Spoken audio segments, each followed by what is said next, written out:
Hello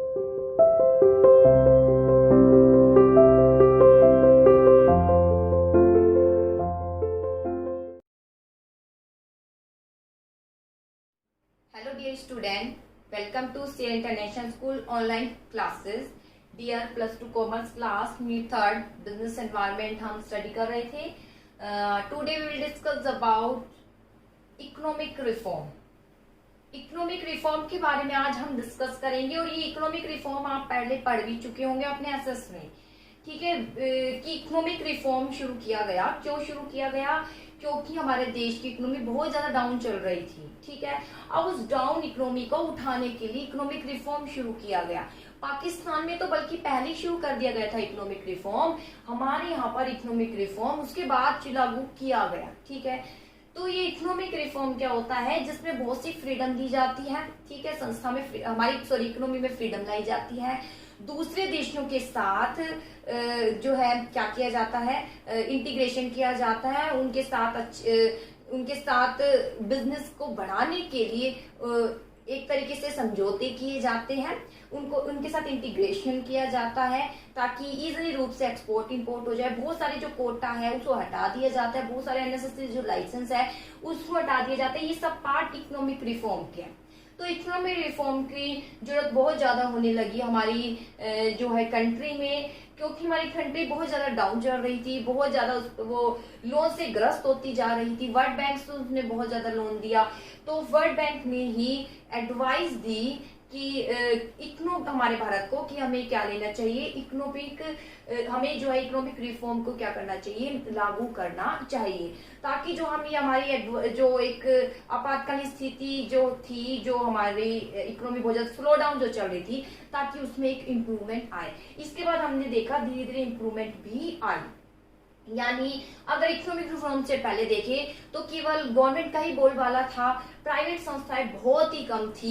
जरूरत होने लगी कि लोगों को रोजगार दिया जाने लगे, क्योंकि बहुत से लोग बेरोजगार थे. हमारे पास एक वैरायटी नहीं थी. हम वही पुरानी प्रोडक्ट यूज कर रहे थे. हम लिविंग और स्टैंडर्ड हमारा बहुत डाउन था. ये सब बहुत ज्यादा डाउन चल रहे थे. अगर इन सबको देखिए, हम दूसरी कंट्री से कंपेयर करें तो हमारी कंट्री बहुत ज्यादा पीछे थी दूसरी कंट्री से.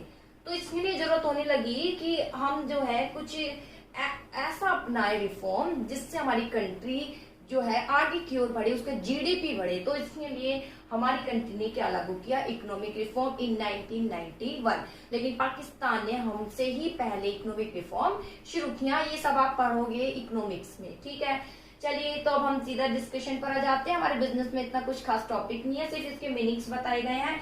लिबरलाइजेशन क्या है, प्राइवेटाइजेशन और ग्लोबलाइजेशन क्या है. इकोनॉमिक रिफॉर्म मतलब एलपीजी पॉलिसी भी बोलते हैं इसे. लिबरलाइजेशन, प्राइवेटाइजेशन और ग्लोबलाइजेशन, इसको एलपीजी पॉलिसी भी कहा जाता है. सन ध्यान रख लीजिएगा, ये अपने इकोनॉमिक्स में भी आता है, आ जाता है क्वेश्चन 1 मार्क्स में कि इकोनॉमिक रिफॉर्म हमारे इंडिया में कब लागू किया गया, 1991. ठीक है, इससे पहले इनवर्ड लुकिंग ट्रेड स्ट्रेटेजी लागू की गई थी. उसमें बहुत सी कमियां थी. वो क्या थी स्ट्रेटेजी, वो आप अपने इकोनॉमिक्स में पढ़ लीजिएगा. उसमें बहुत सी कमियां थी. उन कमियों को जो है दूर करने के लिए जरूरत थी कि उसमें कमियां यही थी मेनली तो गवर्नमेंट का बहुत ज्यादा बोलबाला था. अब जरूरत होने लगी कि गवर्नमेंट के कुछ क्षेत्रों को प्राइवेट को सौंपा जाए, प्राइवेटाइजेशन किया जाए, ताकि ज्यादा रोजगार उत्पन्न हो. हमारी इकोनॉमी जो स्लो डाउन चल रही है उसका जीडीपी भी बढ़े.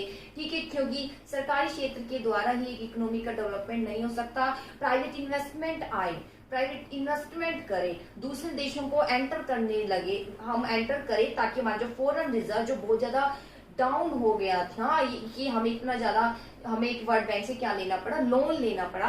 तो वो सब जो है धीरे धीरे खत्म हो जाए, इतनी ज्यादा डेफिशिएंसी, उसके लिए लागू किया गया इकोनॉमिक रिफॉर्म. तो चलिए देखते हैं. Process of economic reform was started किया गया गवर्नमेंट ऑफ इंडिया द्वारा 1991 में for taking the country out of economic difficulty. Country हमारी बहुत इकोनॉमिक डिफिकल्टी थी एंड स्पीडिंग ऑफ डेवलपमेंट को बिल्कुल भी नहीं हो रहा था हमारी कंट्री में. तो इसको स्पीड में लाने के लिए इकोनॉमिक डिफिकल्टी हमारी जो इकोनॉमी बहुत क्राइसिस में चल रही थी, संकट काल में चल रही थी, तो उसको दूर करने के लिए क्या लागू किया गया इन 1991 में एलपीजी पॉलिसी, यानी लिबरलाइजेशन, प्राइवेटाइजेशन और ग्लोबलाइजेशन, आप एलपीजी कह सकते हैं, पॉलिसी लागू की गई, लिबरलाइजेशन, प्राइवेटाइजेशन और ग्लोबलाइजेशन। तो इकोनॉमिक रिफॉर्म हैज बीन, इसमें शामिल है लिबरलाइजेशन, प्राइवेटाइजेशन और ग्लोबलाइजेशन। अब देखते हैं इनका क्या मीनिंग है।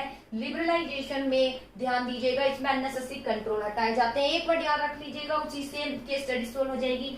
अननेसेसरी क्या हटाए गए, इसमें कंट्रोल हटाए गए। प्राइवेटाइजेशन में क्या किया गया, जो सेक्टर किसके लिए रिजर्व था, गवर्नमेंट के लिए रिजर्व था, उसको किसको सौंप दिया गया, प्राइवेट को सौंप दिया गया। ग्लोबलाइजेशन में क्या किया गया, इंटीग्रेशन किया गया, किसके साथ, रेस्ट ऑफ दी वर्ल्ड, यानी दूसरे देशों के साथ जो है एकीकरण किया गया, ताकि इजीली रूप से एक्सपोर्ट इंपोर्ट हो सके, आदान प्रदान किया जा सके, दूसरे देशों के साथ हमारे रिलेशन अच्छे हो सके, इसलिए ग्लोबलाइजेशन लागू किया गया। ठीक है, तो इसमें बोलते हैं एलपीजी पॉलिसी। अब देखते हैं इसका एक्सप्लेनेशन, देखिए क्या है, बहुत ही सिंपल एक्सप्लेनेशन, कोई इसमें हार्ड नहीं है।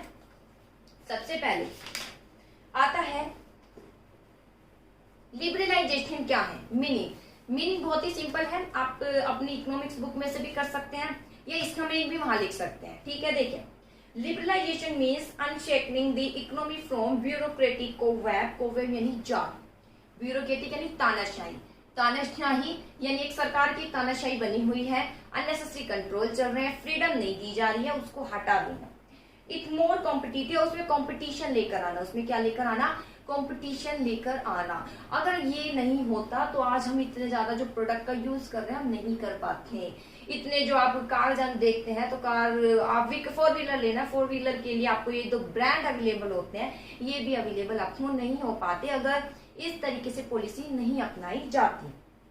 तो लिबरलाइजेशन मतलब क्या है, unshackling the economy from bureaucratic web, कि अनशेक करना, इकोनॉमी को जाल से हटाना है, क्या करना है, हटाना है, अनशेक करना है, उसको स्वतंत्र करना है ब्यूरोक्रेटिक वेब से, और क्या बनाना है, मोर कॉम्पिटिटिव, और क्या बनाना है, मोर कॉम्पिटिटिव बनाना है लिबरलाइजेशन के अंतर्गत। फॉलोइंग चीफ फीचर, इसके चीफ फीचर क्या है, फर्स्ट ऑफ ऑल देखिए चीफ फीचर,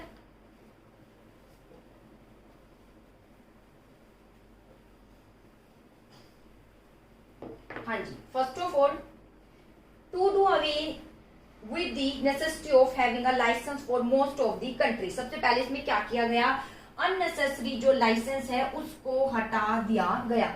जो अननेसेसरी क्या है, लाइसेंस है, आपने प्रोसेस में भी पढ़ा होगा, एक्सपोर्ट इंपोर्ट करें तब भी कितने लाइसेंस आपको बनवाने पड़ते हैं, बहुत सी फॉर्मेलिटी पूरी करनी पड़ती है। इससे भी ज्यादा फॉर्मेलिटी थी, अगर व्यवसाय का विस्तार करना है ना तो उसके लिए भी परमिशन लेनी पड़ती थी, ऐसे ही आपको परमिशन नहीं मिलती थी। तो ये सब अननेसेसरी कंट्रोल थी, सब हटा दिए गए, ये सब आप इकोनॉमिक्स में पढ़ेंगे। तो to do away the necessity of having a licence for most of industry, जो बहुत सी इंडस्ट्री है उस पर अननेसेसरी लाइसेंस है उसको हटा दिया गया, केवल नेसेसरी ही लाइसेंस लागू किया जाए। ये नहीं कि व्यवसाय का विस्तार करना है तो उसके लिए भी एक अननेसेसरी लाइसेंस, अननेसेसरी फॉर्मेलिटीज जो है पूरी की जाए, अननेसेसरी नहीं, जो नेसेसरी हो वो ही लागू की जाए। और व्यवसाय का विस्तार करने के लिए भी यहाँ नहीं कर सकते, एक स्पेशल क्षेत्र दिया जाता था कि यहाँ पर आप कर सकते हैं और बिजनेस उसके लिए विलिंग नहीं होता था। तो ये कुछ नहीं, ये सब रिस्ट्रिक्शन ही कराए जाते हैं। तो एलपीजी पॉलिसी के आने से ये सब हटा दिए गए। दूसरा, freedom in determining the scale of business activity, अब आप बढ़ा सकते थे। टॉपिक कौन सा चल रहा है, लिबरलाइजेशन। लिबरलाइजेशन आने से अननेसेसरी लाइसेंस हटा दिए गए। अननेसेसरी लाइसेंस हटाने के अलावा जहां आप स्केल नहीं बढ़ा सकते थे बिजनेस का, अब आपको फ्रीडम मिल गई, आप बिजनेस का स्केल क्या कर सकते हैं, बढ़ा सकते हैं। इसके बाद removing restriction for movement of goods services from one place to another, बहुत से रिस्ट्रिक्शन थे। किस पर रिस्ट्रिक्शन थे, मूविंग होने पर, वस्तु एक प्लेस से दूसरे प्लेस पर मूविंग हो रही है वहां पर भी रिस्ट्रिक्शन थे। रिस्ट्रिक्शन अननेसेसरी कंट्रोल थे, वस्तु एक प्लेस से दूसरे प्लेस पर कैसे जा रही है, बहुत सी फॉर्मेलिटीज पूरी करनी पड़ी थी। और रिस्ट्रिक्शन भी थे उस एरिया में, ये नहीं जानी चाहिए, मतलब बहुत से रिस्ट्रिक्शन, विदाउट इस फॉर्मेलिटी के वो उस एरिया में प्रवेश नहीं करेगी, अननेसेसरी उसके लिए लाइसेंस होना चाहिए। ये सब जो अननेसेसरी थे हटा दिए गए।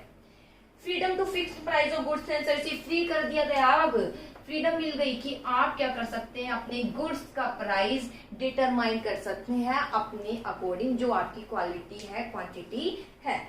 Reduction in rate of taxes, जो टैक्सेस थे बहुत ज्यादा थे, टैक्सेस क्या थे, बहुत ज्यादा थे, तो उसकी भी स्लैब क्या कर दी गई, कम कर दी गई, ताकि एफडीआई आए और यहाँ पर व्यवसाय कर सके।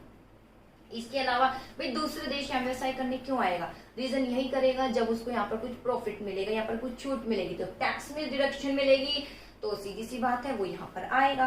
रीजन और भी है टैक्स के अलावा। इसके बाद आता है freedom of unnecessary control over country. Unnecessary control को क्या कर दिया गया, हटा दिया गया, वो हम बार बार पढ़ ही रहे हैं। सिंप्लीफाइंग इंपोर्ट एक्सपोर्ट प्रोसीजर, ये जो इंपोर्ट एक्सपोर्ट प्रोसेस चल रही थी, जो इंपोर्ट करना एक्सपोर्ट, उसमें बहुत से कोटा निर्धारित थे कि इंपोर्ट एक्सपोर्ट पर कोटा निर्धारित थे। कोटा मतलब एक लिमिट कि वस्तु का इतना ज्यादा एक्सपोर्ट नहीं, इससे ज्यादा इंपोर्ट नहीं, वो भी जो अननेसेसरी कोटा थे वो क्या कर दिए गए, हटा दिए गए। तो एक्सपोर्ट इंपोर्ट जो प्रोसेस है वो सिंपल कर दिया गया। और आपको पता है एक्सपोर्ट इंपोर्ट जब प्रोसेस है तो कितनी फॉर्मेलिटी पूरी करनी पड़ती है, आपने प्लस में भी पढ़ा, अभी भी इतनी फॉर्मेलिटी है, उससे पहले आप सोचिए कितनी होगी।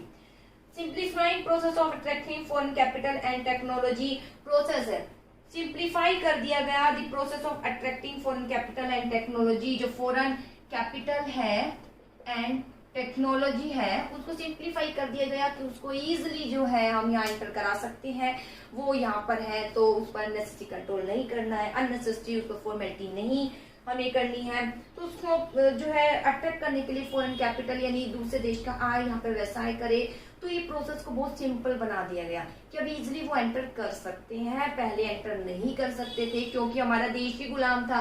गुलामी के बाद हम नहीं चाहते थे कि दूसरे देश आए और हम पर खुद फिर गुलामी करे, तो कहीं ना कहीं उस पॉइंट को हटा दिया गया ताकि फॉरेन कैपिटल आए, उनके साथ हम उनकी टेक्नोलॉजी का भी क्या उठा सके, लाभ उठा सके। तो ये कहलाई जाती है लिबरलाइजेशन। लिबरलाइजेशन मतलब अननेसेसरी जो लाइसेंस है वो हटा देना। इसके फीचर क्या है, सबसे पहले जो लाइसेंस है अननेसेसरी हटा दिए गए, बिजनेस पर नेसेसरी रखे गए, स्केल आप बढ़ा नहीं सकते थे बिजनेस, तो उसके लिए भी लाइसेंस लेना पड़ता था, परमिशन लेनी पड़ती थी, उसको हटा दिया गया।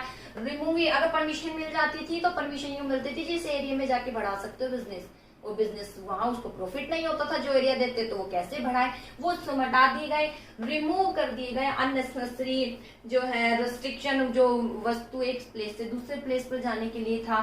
फ्रीडम कर दी गई, गुड्स इजली रूप से जो है आप एक्सपोर्ट इंपोर्ट कर सकते हो, और रिडक्शन टैक्स को कम कर दिया गया। इंपोर्ट एक्सपोर्ट की जो पॉलिसी है, टैक्स की रेट थी, जो प्रोसेस थी, वो बहुत जो है सिंप्लीफाई कर दी गई। फॉरेन कैपिटल आए यहाँ पर, उनकी टेक्नोलॉजी आई, इस प्रोसेस को भी बहुत सिंपल कर दिया गया, किसके अंतर्गत, लिबरलाइजेशन में। इसके बाद देखेंगे हम प्राइवेटाइजेशन क्या है। देखिए प्राइवेटाइजेशन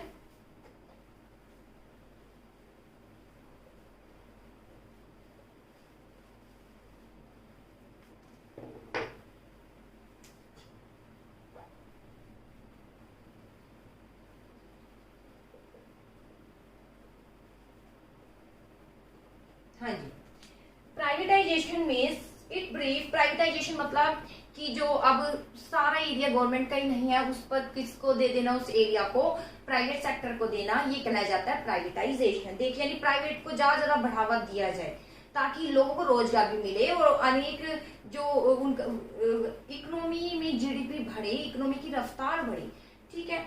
जिसने कि अगर पूरे सोचिए कि अगर सारे एरिया में केवल गवर्नमेंट स्कूल हो, प्राइवेट स्कूल हो ही नहीं, तो हमारा भविष्य क्या होगा, ठीक है। कितने उसमें भीड़ जाएगी, कितनी उसमें किस तरीके से हमें एजुकेशन मिलेगी, नहीं मिल पाएगी वो एजुकेशन जो हमें प्राइवेट दे पाता है। तो यही तो है प्राइवेटाइजेशन कि लोगों को लाभ मिले, इसलिए प्राइवेटाइजेशन किया गया, उनकी क्वालिटी ऑफ लाइफ बढ़े। In brief privatisation means such an economic process through which some public sector को इस ब्रोथ इधर या तो पार्शियली या कंप्लीटली किसको दे दिया गया, प्राइवेट ओनरशिप को, जिसके अंतर्गत जो पब्लिक सेक्टर है वो किसको सौंप दिया गया, या तो पार्शियली रूप से कुछ सेक्टर, या फिर किसके रूप में, कंप्लीटली रूप से किसको सौंप दिया गया, प्राइवेट ओनरशिप को, ठीक है। प्राइवेट ओनरशिप को क्या कर दिया गया, सौंप दिया गया, ठीक है। तो ये कुछ नहीं, ये कहलाया जाता है प्राइवेटाइजेशन की जो उद्योग है। जैसे अभी भी भाई हम कह सकते हैं रेलवे है, रेलवे पर कुछ क्षेत्रों को छोड़कर कि इस पर अभी भी गवर्नमेंट की ही पूरा ही कंट्रोल है, तो कुछ क्षेत्रों को छोड़कर क्या कर दिया गया, या तो पार्शियली रूप से कि पब्लिक प्राइवेट दोनों मिल गए, सेक्टर होते हैं पब्लिक प्राइवेट दोनों, या कंप्लीटली रूप से उनको प्राइवेट को सौंप दिया गया। ठीक है, तो ये कहलाया जाता है प्राइवेटाइजेशन। चलिए, ब्रॉडली स्पीकिंग अगर हम कहें तो एस्टेब्लिश करना new enterprise in private sector instead of public sector is also privatisation. New enterprise को हम स्टैब्लिश करना इन प्राइवेट सेक्टर के रूप में, पब्लिक सेक्टर के रूप में नहीं, प्राइवेट सेक्टर को स्टैब्लिश करना कहलाया जाता है प्राइवेटाइजेशन। नॉट ओनली दिस, यही नहीं, depriving public sector of job of production which was earlier reserved for it, transferring its production without depriving it to the private sector also amount to privatization। इसके अलावा एक और meaning है, meaning बहुत ज्यादा अच्छा है कि पब्लिक सेक्टर के लिए जो क्षेत्र शामिल थे उनको छोड़कर, ठीक है, उनके एरिया में किसको परमिशन दे देना, प्राइवेट सेक्टर को, ताकि वो अपना प्रोडक्शन, अपने व्यवसाय को कर सके, कहलाया जाता है प्राइवेटाइजेशन। तो चीफ फीचर इसके निम्नलिखित है। First of all, reduction the role of public sector. सबसे पहले जो रोल है किसका, पब्लिक सेक्टर का, उसको क्या कर दिया गया, खत्म कर दिया गया। खत्म मतलब कम कर दिया गया, रोल को क्या कर दिया गया, deduct. Second, reducing fiscal burden of the government. इसके चीफ फीचर क्या रहे, चीफ फीचर ये रहा कि जो रोल है पब्लिक सेक्टर का वो कम किया गया और इसके स्थान पर प्राइवेट को बढ़ावा दिया गया, ताकि लोगों को रोजगार भी मिले, क्वालिटी ऑफ लाइफ भी बढ़े, जीडीपी भी बढ़े। और दूसरी feature, reducing fiscal burden of the government. Reduce हो गया, इसकी फीचर क्या हो गई, रिड्यूस, जो फिस्कल बर्डन, फिस्कल पड़ा होगा, फिस्कल मतलब ही गवर्नमेंट की आय और व्यय। तो फिस्कल बर्डन जो है गवर्नमेंट का, कि भाई सब गवर्नमेंट को ही देखना है, हर चीज गवर्नमेंट को, जीडीपी में सारा योगदान गवर्नमेंट ही देगी, ये सब जो बर्डन है वो क्या हो गया, रिड्यूस हो गया एक तरीके से। फिस्कल बर्डन जो सरकारी खर्चा करेगी व्यवसाय पर, सरकारी लोगों को रोजगार के लिए जो है मार्ग दिखाएगी, सब अब उसने प्राइवेट को सौंप दिया कि प्राइवेट के थ्रू आपको रोजगार मिल सकता है। ठीक है, इसके अलावा reducing the size of government machinery. इसकी फीचर क्या रही, जो गवर्नमेंट मशीनरी है, यानी जो गवर्नमेंट क्षेत्र है वो क्या हो गए, रिड्यूस हो गए। गवर्नमेंट नहीं, एक नई नई टेक्नोलॉजी जो दूसरे बाहर के देशों से आने लगी उसका यूज होने लगा। स्पीडिंग अप इकोनॉमिक डेवलपमेंट, और इसकी फीचर क्या रही, स्पीड हो गई, किसकी स्पीड अप हो गई, इकोनॉमिक डेवलपमेंट। इकोनॉमिक डेवलपमेंट की क्या हो गई, स्पीड हो गई, इकोनॉमिक डेवलपमेंट होने लगा। इसके अलावा इंप्रूविंग मैनेजमेंट ऑफ एंटरप्राइज, में क्या इंप्रूव होने लगा, मैनेजमेंट ऑफ एंटरप्राइज। आप देख लीजिए, सरकारी संस्था में आप एक मैनेजमेंट देखिए और गवर्नमेंट प्राइवेट में मैनेजमेंट देखिए, अलग मिलेगा। आपको सरकारी में जाना भी पसंद नहीं आएगा। कहीं आप कोर्ट पे भी जाते हैं तो वहाँ एक व्यवस्था देखिए, आज बुलाया जी, कल उसी टाइम पर आ रहे जी, आप कल आइए, ये इस तरीके से वहाँ बहुत चलता है। ठीक है, एक तरीके से तानाशाही बोलने की बहुत ज्यादा चलती है। तो अगर मैनेजमेंट हम देखें तो प्राइवेट में बहुत अच्छा मैनेजमेंट मिलता है, चाहे आप स्कूल को कंपेयर कर लीजिए तो मैनेजमेंट प्राइवेट में ज्यादा अच्छा होता है, ना कि किसके, गवर्नमेंट में। तो इस प्रकार इंप्रूव हुआ management of enterprise. Increase in government treasure, treasury बढ़ी, उसकी खजाना कैसे बढ़ा, क्योंकि प्राइवेटाइजेशन आ गया, गवर्नमेंट पर ही बर्डन नहीं रहा, प्राइवेटाइजेशन आ रहा है, बहुत से टैक्सेस लगा रही सरकार और उन टैक्सेस के रूप में सरकार के पास जा रहे हैं, तो इंक्रीज हो गया गवर्नमेंट का क्या, ट्रेजर, खजाना, खाता कह सकते हो। Increasing competitive by opening industry reserve for public sector to the private sector. इससे क्या हुआ, इंक्रीज हो गया कंपटीशन। क्या इंक्रीज हो गया, कंपटीशन इंक्रीज हुआ, क्योंकि बहुत से प्राइवेट सेक्टर आने लगे, किसके स्थान पर, पब्लिक सेक्टर के स्थान पर प्राइवेटाइजेशन आ गया, तो इंक्रीज हो गया क्या, कंपटीशन। तो ये है बेटा प्राइवेटाइजेशन, जिसके अंदर पब्लिक सेक्टर को किसको सौंप दिया जाता है, पार्शियली रूप से या कंप्लीटली रूप से प्राइवेट सेक्टर को सौंप दिया जाता है। ठीक है, मीनिंग फिलहाल इतना काफी है। और इसके फीचर क्या है, सबसे पहले रोल जो है रिड्यूस हो गया पब्लिक का, और किसका इंक्रीज हो गया, प्राइवेट का। बहुत से शेयर जो पब्लिक के लिए छोड़े गए थे वो प्राइवेट को सौंप दिए गए। ठीक है, रिड्यूस हो गया अब बर्डन, फिस्कल बर्डन गवर्नमेंट का, कि गवर्नमेंट की खर्चा और इनकम ये सब गवर्नमेंट पर ही था, अब तो प्राइवेट आ गए, तो प्राइवेट के थ्रू वो जो है उसका एक बर्डन कम हो गया, बल्कि गवर्नमेंट का एक इनकम का साधन उत्पन्न हो गया उनके आने से। रिड्यूस गवर्नमेंट, क्योंकि वो अगर एफडीआई भी आती है यहाँ पर तो उनको जो है लैंड प्रोवाइड करती है, अच्छा खासा जो है उसको इनकम मिलती है गवर्नमेंट को, उसके द्वारा उनसे टैक्सेस लेती है अनेक तरीके से। रिड्यूस गवर्नमेंट मशीनरी, अब नई नई पुरानी नहीं नई नई टेक्नोलॉजी का हम यूज करने लगे। मैनेजमेंट ऑफ एंटरप्राइज, जो मैनेजमेंट पहले पुराना था अब नया जो है इंक्रीज होने लगा क्योंकि प्राइवेटाइजेशन हो गया। इकोनॉमिक डेवलपमेंट बढ़ने लगा, डेवलपमेंट होने लग गया, नई नई प्राइवेटाइजेशन हो गई, नई नई संस्था आएगी, पिछड़े क्षेत्रों का भी क्या होने लगा, विकास होने लगा। जैसे आप देखिए बावल पहले कुछ नहीं था, फिर भी देखा जाए तो पहले से काफी है, और आने वाले समय में तो बहुत जो है एक इंडस्ट्रियल एरिया घोषित ही हो जाएगा एक तरीके से। ठीक है, इसके अलावा अब आता है ट्रेजरी इंक्रीज होने लगी, खजाना इंक्रीज होने लगा, और इंक्रीज कंपटीशन, इससे क्या इंक्रीज होने लगा, कंपटीशन। ये इसके फीचर, क्योंकि प्राइवेटाइजेशन आ गया, प्राइवेट संस्थाएं, क्या इंक्रीज हुआ, कंपटीशन।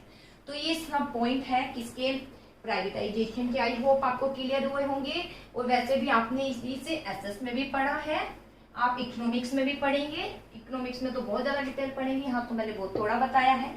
चलिए अब आते हैं ग्लोबलाइजेशन। ग्लोबलाइजेशन बहुत ही ईजी है, देखिए ग्लोबलाइजेशन क्या है। ग्लोबलाइजेशन मतलब दूसरे देशों के साथ इंटीग्रेट करना कहलाया जाता है globalisation.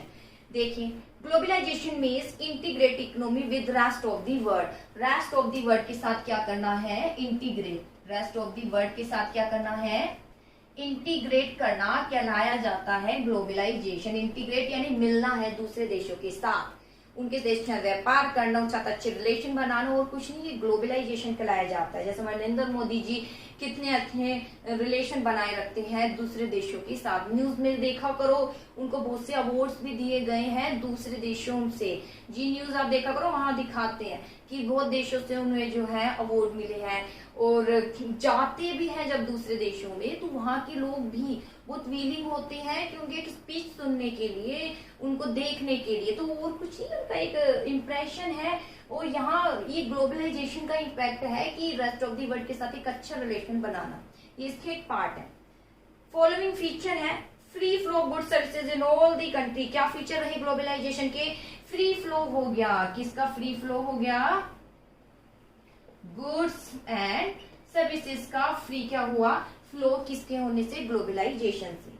Free flow of capital, दूसरा फ्री फ्लो किसका होना, capital. All country capital machinery, easily रूप से आप क्या कर सकते हो, फ्लो कर सकते हो। मनी भी एज अ शेयर के रूप में, जीडीपी, आईडीआर, ये सब पढ़े हैं ना, एडीआर, इसके रूप में आप जो है फ्लो कर सकते हो।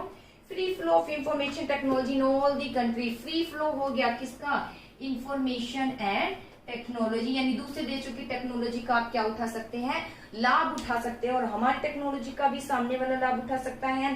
फ्री मूवमेंट ऑफ पीपल, अभी इजली रूप से फ्री मूवमेंट ऑफ पीपल, जो लोग हैं, लोगों के आने जाने के लिए बहुत से रिस्ट्रिक्शन, उसमें भी अननेसेसरी रिस्ट्रिक्शन हटा दी गए, और कुछ नहीं, अब फ्री फ्लो हो सकता है, वो आते हैं यहाँ पर पर्पस, टूरिस्ट के लिए भी टूरिस्ट आते हैं यहाँ पर घूमने के लिए आते हैं, कुछ नहीं, सब ग्लोबलाइजेशन का ही पार्ट है।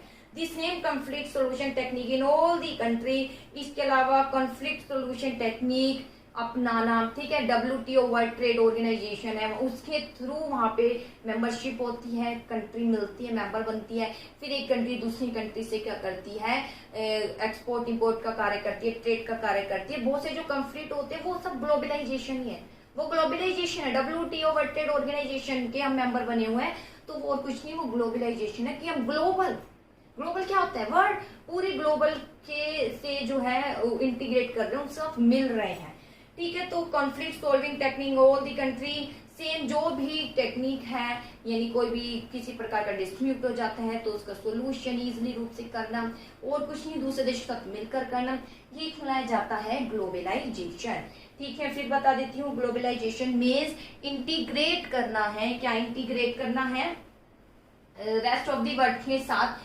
इंटीग्रेट करना है, ताकि फ्री फ्लो हो सके किसका, गुड्स एंड सर्विसेज का, फ्री फ्लो हो सके किसका, कैपिटल का, फ्री फ्लो हो सके इंफॉर्मेशन एंड टेक्नोलॉजी का, फ्री फ्लो हो सके किसका, लोगों का, लोग जो है इजीली रूप से जो है जा सके, मूवमेंट हो सके और कंट्री में, और कॉन्फ्लिक्ट इजीली रूप से एक दूसरे देशों के साथ मिलकर उसको निपटारा करना, और कुछ नहीं, ये सब क्या कहलाया जाता है, ग्लोबलाइजेशन। तो हमने क्या पढ़ा, हमने पढ़ा सबसे पहले लिबरलाइजेशन एलपीजी। लिबरलाइजेशन में जो अननेसेसरी है वो कंट्रोल यानी लाइसेंस क्या कर दिया गया, हटा दिया गया। प्राइवेटाइजेशन में जो गवर्नमेंट सेक्टर थे उसको किसको सौंप दिया गया, पार्शियली या फुल्ली रूप से प्राइवेट को सौंप दिया गया कि इकोनॉमिक डेवलपमेंट हो, क्या हो, इकोनॉमिक डेवलपमेंट हो। ठीक है, और यहाँ पर नेसेस कंट्रोल क्यों हटा दिए गए, ताकि स्पीड बढ़े, ताकि एक्सपेंड किया जा सके बिजनेस को। और इसके बाद आता है प्राइवेटाइजेशन। ग्लोबलाइजेशन क्यों किया गया, ताकि फ्री मूवमेंट हो सके, लोग है, गुड्स है, टेक्नोलॉजी है, इंफॉर्मेशन है, ये सब फ्री फ्लो हो सके, इन सब का ये उद्देश्य था। इसने 1991 में इन पॉलिसी को अपनाई गई जो कि कहलाई जाती है एलपीजी। ठीक है, आई होप बेटा आपको टॉपिक क्लियर हुआ होगा, फिर भी नहीं हुआ हो तो पूछ ही सकते हैं। ओके।